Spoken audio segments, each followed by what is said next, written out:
All right, here we are. The time where we're going to start to add some detail to our pumpkin form. You can see there's a lot of texture still from the bag that it was stored in. It traveled with me home, so it got bumped up a little bit, but that'll all add character to the form itself. So I like to put on a stem. This is for me. You guys could put on a stem. I've seen students put on a really thin coil, the little curlicue of the plant growing. You could look up what a leaf looks like. There are wooden ribs. These are typically used for throwing, but they also serve some other good purposes. Right? And you've got one of them is that you've got this nice line and a little bit of a beveled edge, this little slant. And so what I'll do to add some detail, start adding some detail, is start this line. I'm in line from top to bottom, and I'm going to hold it so I'm looking right over it, and I'm just going to press and roll this down, and then I start to get a line there.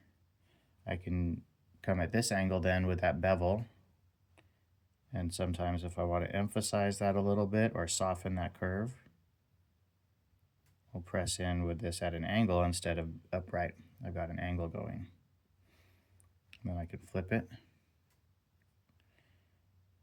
I can just go on the opposite side. And so then that starts to give this curve. You can really see it right in here, right? And then I might press in gently, pressing in with my fingers to help emphasize that.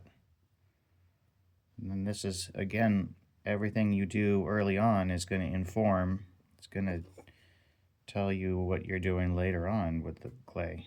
You'll learn stuff from this project that will stay with you, hopefully. If you've been gone for a day or two and you wrapped your pumpkin form, or the fruit form, that one's not going to go all the way down.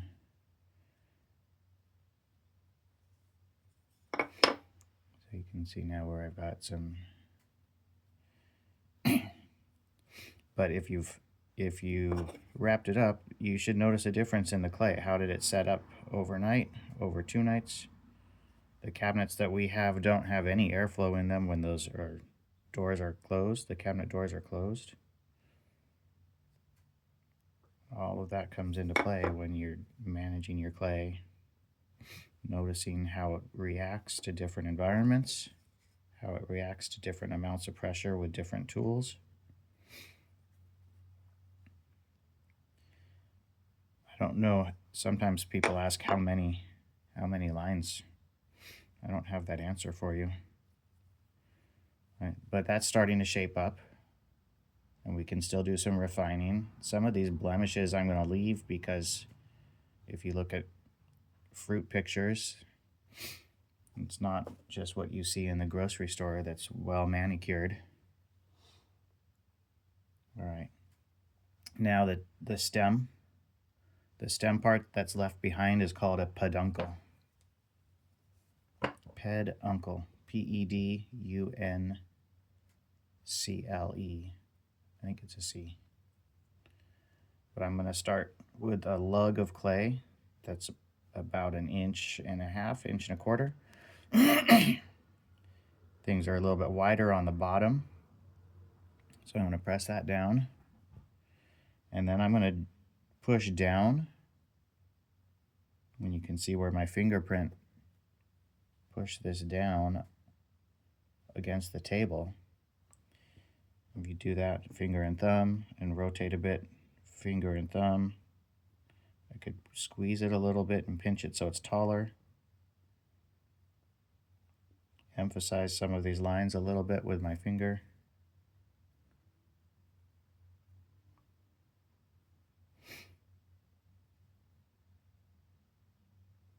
The This is nice plastic clay, so I'm able to moosh it and smush it around, smooth it out.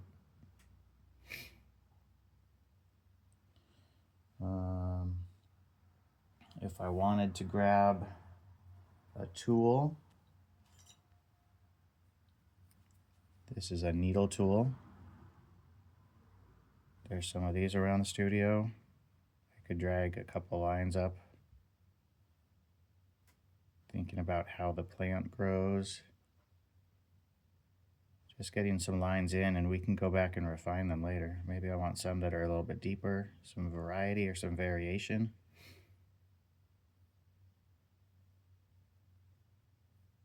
Some lighter, some heavier. Right.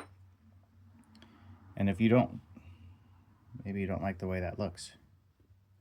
But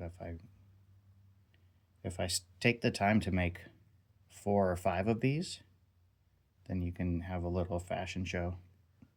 Put them on and see what looks good, what doesn't look good, right? And then you start to see it's coming together. If you wanted to sketch out a little face and then use the fettling knife, good to see. There's our fettling knife. You could cut through. Don't cut through all at once, just do a little bit at a time.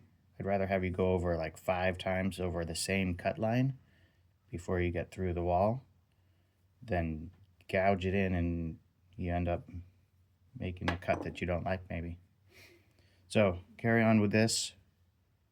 We'll check in on Monday. You're not finished with pumpkins just yet.